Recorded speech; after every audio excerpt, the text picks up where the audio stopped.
Hey y'all, this is Rafal Hoffman. We're going to make the video short and sweet, hopefully. The sound in the background is my purifier. It helps drown out any sound. So let's get into possessions. I made a long video and it didn't go through for many reasons. We'll just say that there are a bunch of categories of possessions. What are possessions? So first you have to realize is that there is no separation between anything. It's created from a barrier. It's created from contrast. So all in all, whoever you see in the mirror, you're basically a composite of opposites, right? So the first category, we'll just jump straight into it, and then you'll get the picture of it, is bipolar. You have two parts of you that are coming out at different times. You're happy and then you're sad. Because you're different people, you're different mood states. Okay, so in the next category, so when people say you're possessed, what they really mean is a different soul takes over, and then what that soul is will be determined on what kind of possession it is.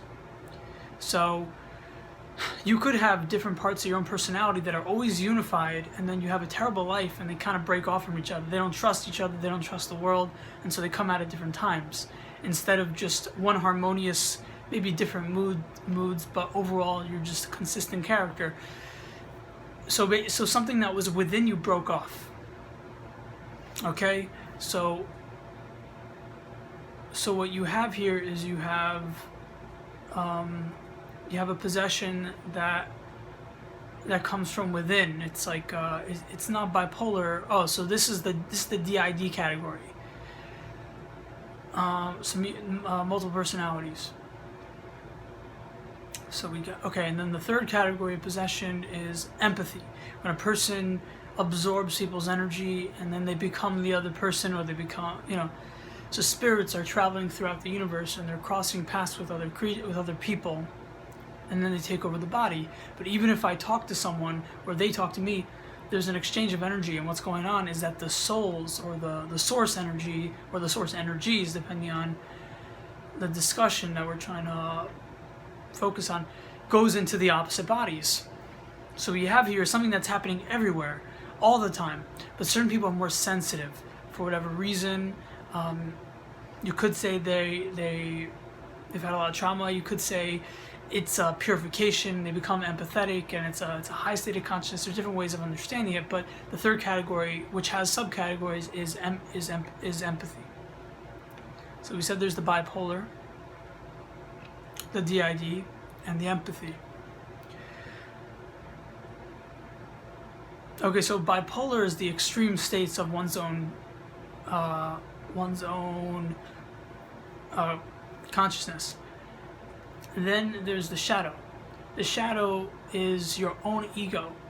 The thing is, a person who gets possessed by their own ego may be looked at like a shadow, like a bipolar.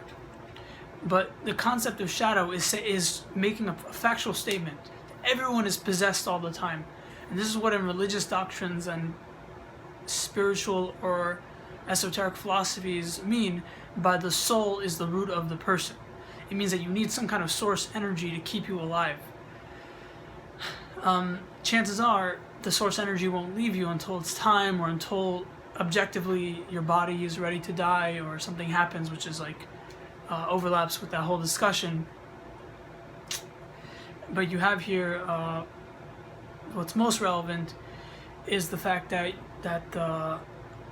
what's most relevant is the fact that you have a source soul. So the concept of shadow is saying that all of your actions are determined by an underlying shadow to who you are. You have who you are, and you have something that's contrary. So the concept of shadow is just saying everyone is possessed all the time, which means they have an ego. So obviously, if you know spirituality, people are saying, oh, there is no such thing as the ego. Right, that's all true, but the practical relevance does not exist until you're in Satori, until you're high, until you know, and even then most people are not living that reality long term, so it's not really a relevant discussion for most people. So therefore the fourth category of possession is a 24/7 idea that you're always possessed by your own shadow.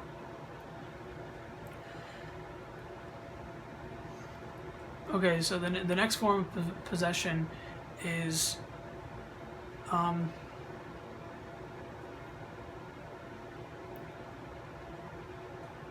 so there's something that,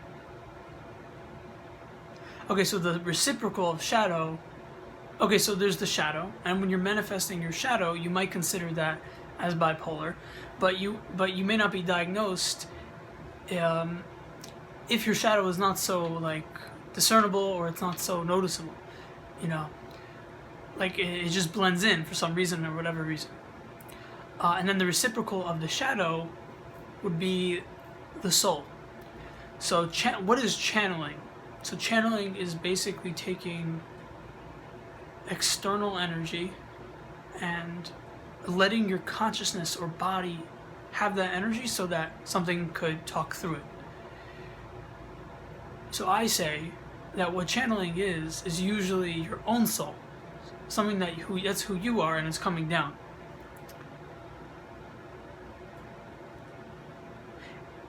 And if it's not who you are, but that's the thing, there's a whole range of possibilities, but if it's not who you are, then chances are it won't be your constant companion to channel. Like channelers, do they channel a bunch of people, or is it just one or two souls? So what I say, it's usually your own soul. Obviously that's not the full spectrum, because there are channelers. There are people, this spirit, you want to speak to this spirit? They get into position, they breathe, they call upon or harmonize or synchronize their mind to that energy, and then they become the desired channeling entity. So it's not as if my understanding is all across the board, but once you consider that there is no divisions and we're all just discerning to create the reality, then it doesn't make a difference anyways. Whatever you say kind of goes. Meaning, yes, it's your own soul, but everything is your own soul, and the discernment is what creates a difference. So that's a separate discussion. Okay, so that's another category of possession, which is not like crazy possessed. Then there's and this is the most important one. It's the frame ego. It's the frame of the ego. So we said that a person can be diagnosed with bipolar. We said that the shadow is underlying the consciousness. Now the frame ego is basically saying that your ego takes over. The frame ego and the bipolar could be overlapping, but the frame ego is basically frame of reference of the ego, and then you adopt whatever malice, cruelty, or negativity that you feel like doing, and then you lose your state of consciousness. You're not awake anymore, and so it's the complete frame of the opposite of who you are. And people talk about getting possessed by demons or negative entities. From what I understand, is that it's usually all the same entity, and it's really a lot of times it's frame ego coming out, and it's, you know, that's the ego. How come, you know, what about the shadow? How come it's not infused anymore? Because it broke off somehow. Maybe you went into such a horrible state of anger that it took over the consciousness, and it messed with the body. And that's why people get tension, because that frame ego is increasing its energy so that the body increases in anxiety and tension. So that's a frame ego.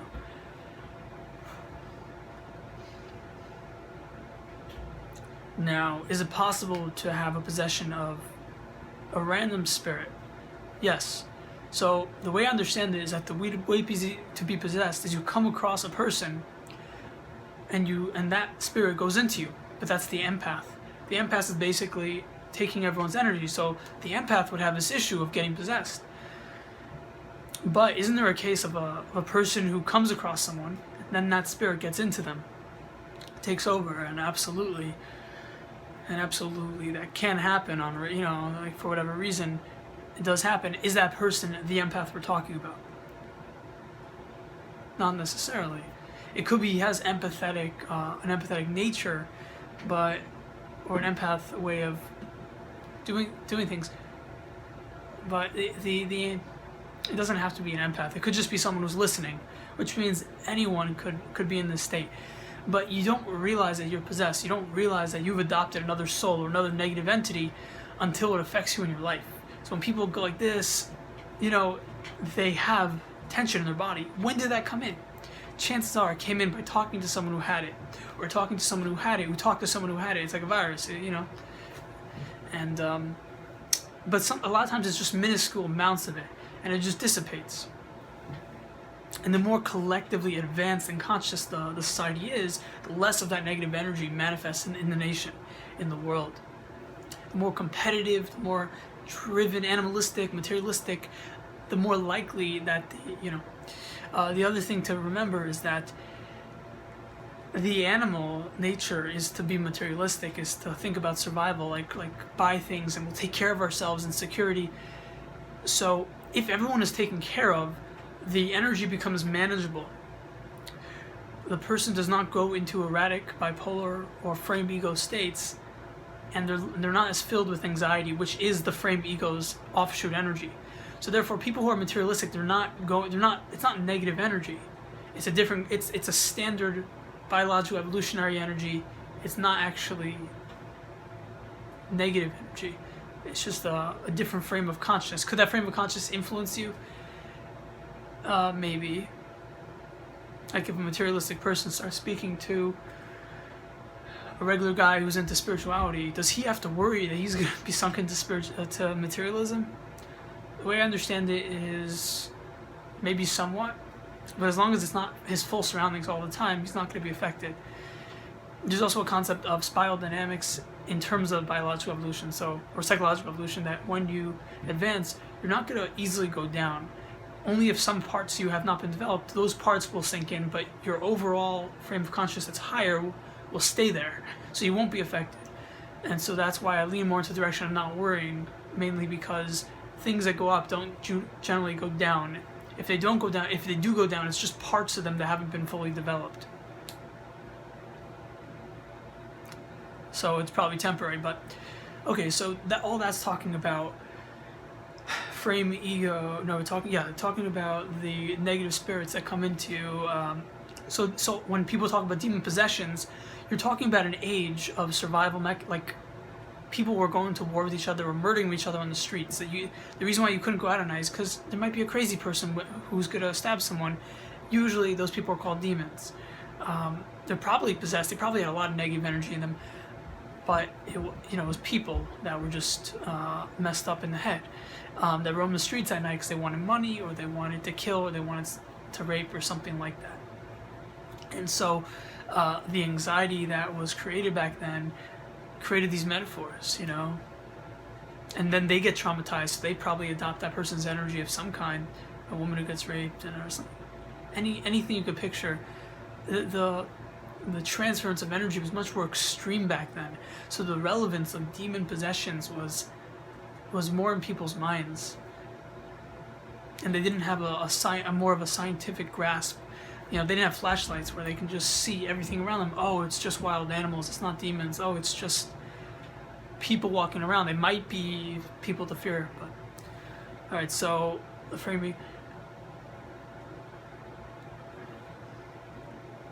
And then people talk about negative aliens and negative creatures in the atmosphere. So there are creatures in alternate dimensions, but the only way for them to be in our dimension is if we create that narrative.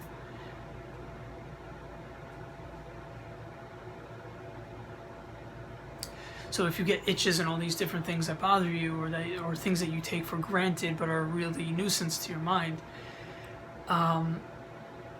those things are caused by negative forces, and you can name them.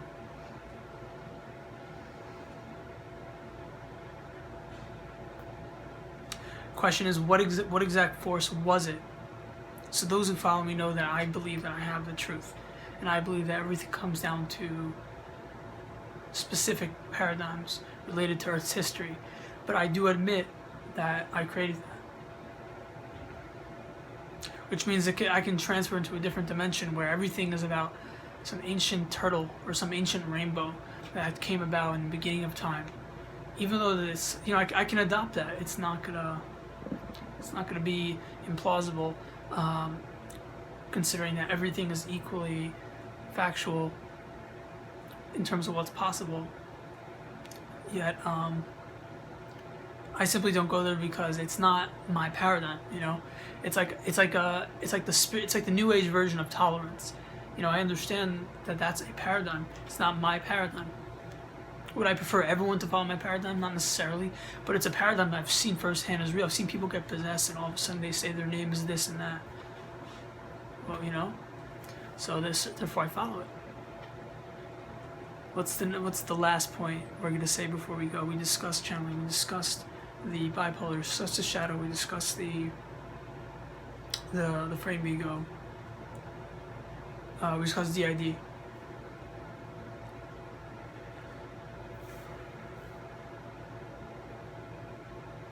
Right, so there's supposed to be 5 or even 6 categories.